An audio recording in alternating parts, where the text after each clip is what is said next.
안녕하세요. 행복한 삶을 위한 여러분의 선택을 응원하는 정재모 TV 진행자 정우선 재무설계사입니다. 반갑습니다.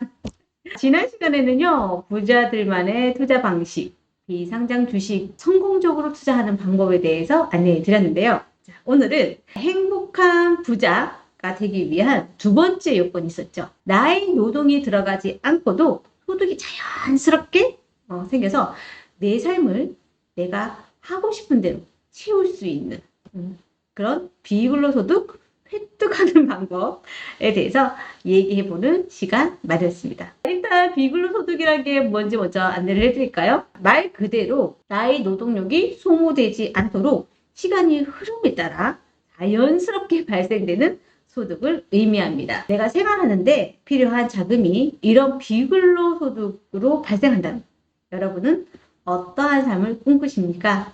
이렇게 비근로소득이 생겨 있어요. 하지만 내가 이 시간을 내가 뭘 하면서 살지? 이런 고민을 갖고 계시는 분도 존재합니다. 그래서 내가 행복하게 살기 위해서는요, 나의 시간을 알차게 보낼 수 있는 나를 행복하게 해주는 일들을 찾는 것도 참 중요한 것 같습니다. 그럼 이런 비근로소득이 좀 더 젊었을 때 만들어진다면 어떨까요? 비근로소득은 내 사업에서 벌어들인 소득하고요, 내 자산이 벌어주는 소득으로 구분할 수 있습니다. 내 자산이 벌어주는 소득은요, 자영업부터 시작합니다. 나의 시간이 들어가기 때문이죠. 내가 잘 아는 분야에서요, 내가 가게를 차려서 카운터도 보고 전체적으로 지시를 하고 이럴 경우에는 솔직히 비근로소득은 아니잖아요. 하지만 내가 없어도 자연스럽게 운영이 되는 그런 것을 말합니다.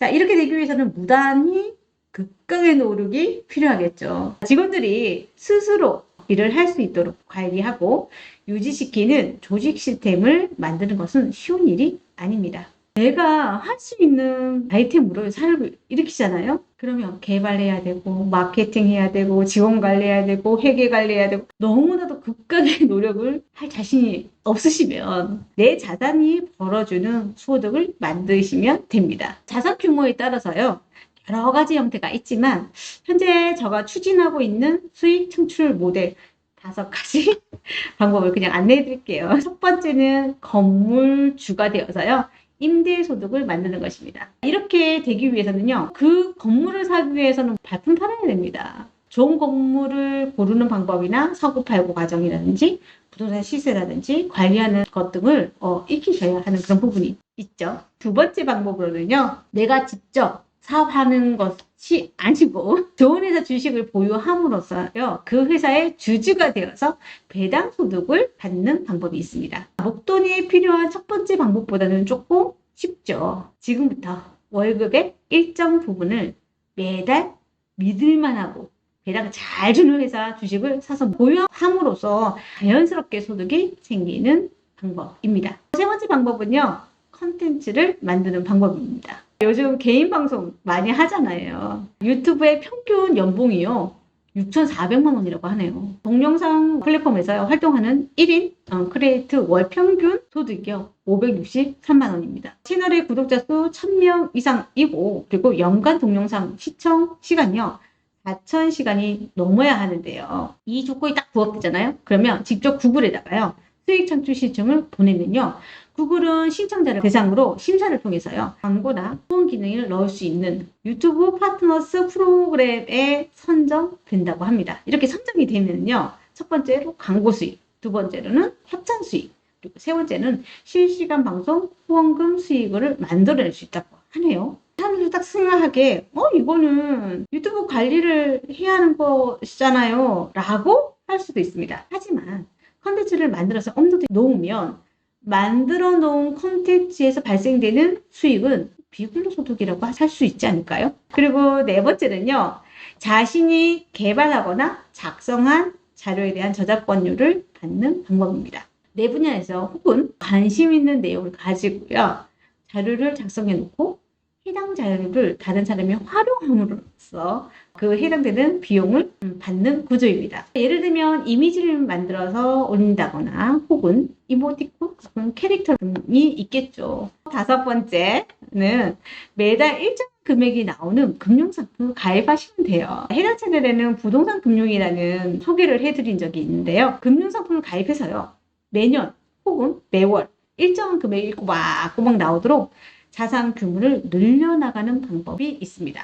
그럼 내가 원하는 소득이 평생 동안 나오게 하기 위해서는 얼마만큼의 자산 규모가 필요할까요? 예를 들어서요. 고정비 그리고 변동비 있는 생활비를 합쳐서요. 나는 500만 원이 필요하다고 가정했을 때 이렇게 매달 500만 원을 평생 동안 나오게 하려면요. 행복한 부자가 되려면 얼마의 자산 규모가 필요한지 한번 계산해 보겠습니다. 해당되는 경우에는 500만 원 곱하기 12 하면은 1년에 6천만 원이 되겠죠. 이것은 연간 6천만 원 연봉자가 되어야 한다는 얘기입니다. 사업에서 나오는 비불로 소득이 아닌 그냥 자산을 이용해서 해당 자금이 나오게 하려면 매년 자산을 굴려서요. 나오는 연 수익률이 5%라고 가정했을 때 6천만 원 나누기 5%를 하게 되면 12억 정도의 자산이 있으면 가능하다는 결론이 나오게 됩니다. 오늘 내용 정리를 해보면요. 첫 번째, 비근로소득이란 어떤 것인지, 그리고 두 번째, 내 사업이 벌어주는 소득에 대해서 어떤 것이고 어떻게 이루어져야 되는지, 그리고 세 번째는 내 자산이 벌어들이는 소득에 대해서 안내드렸고요. 첫 번째는 뭐 5가지 있었죠. 하나는 임대소득, 두 번째는 배당소득, 세 번째는 컨텐츠를 이용해서 광고 수익하는 거, 광고료 받는 거, 그리고 네 번째는 저작권료, 다섯 번째는 금융자산을 통해서 만드는 거. 이렇게 5가지가 있었습니다. 그리고 원하는 소득을 위해서 얼마만큼의 자산 규모가 필요한지에 대해 계산하는 방법에 대해서 알아봤습니다. 5월의 큰 이슈 중에 하나는 종합소득세 신고하는 달이죠.